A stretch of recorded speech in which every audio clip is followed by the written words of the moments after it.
The government is proposing to make it legal to buy a maximum of 14 grams of cannabis a day. That's one of the proposals in legislation unveiled this afternoon by the Justice Minister, Andrew Little. Voters will be asked a simple yes/no referendum question at next year's election. And if the majority say yes, then Parliament will pass legislation accordingly. Mr Little has just held a press conference and our political reporter Jo Moir joins us now from Parliament. Jo, what's in the draft bill and is it likely that some of it will end up changing at all? Yeah, hi Lisa. So what we've seen from the bill today is that it includes a minimum legal age of 20. Now that's for purchasing and using cannabis. It also has things like controls to ensure, for example, the potency of products is regulated and quite tight controls and regulations on that side. Now what it's also allowing for is a state licensing regime of cannabis-infused products. Now this goes into the territory of things like edibles, which have obviously been quite controversial in some other countries. Now, Mr Little did say today that he very much doubts that the regulator would actually go ahead with allowing edibles like lollies and sweets, your sort of gummy bear things that often come up for debate.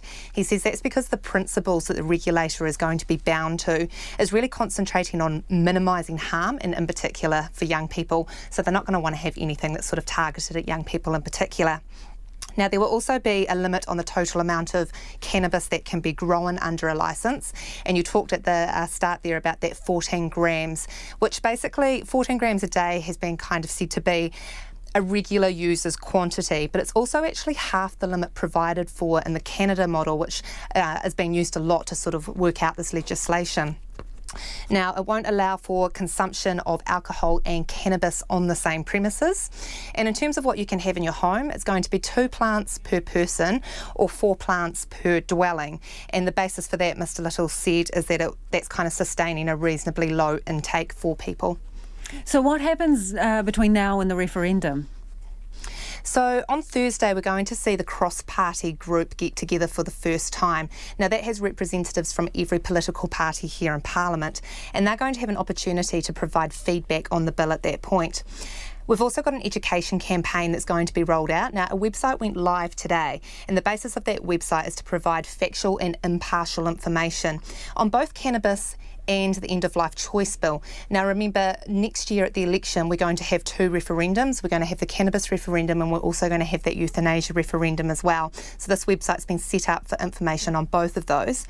Andrew Little hopes to have a draft bill sorted by sort of the end of March, early April next year, but obviously he needs to get through that sort of cross-party group and take into consideration all of those changes.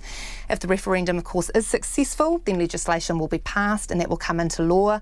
If it's not successful, then the status quo will continue. And so what's National had to say about all of this? So we've just spoken with Paula Bennett. Now she's the National Party's drugs spokesperson. She has quite a number of serious concerns about what she's seen. She's frustrated that the cross-party group hasn't actually met at this point and all of this information has come out before they've actually had an opportunity to talk about it. She's been particularly concerned around things like drug driving and how you sort of regulate around that.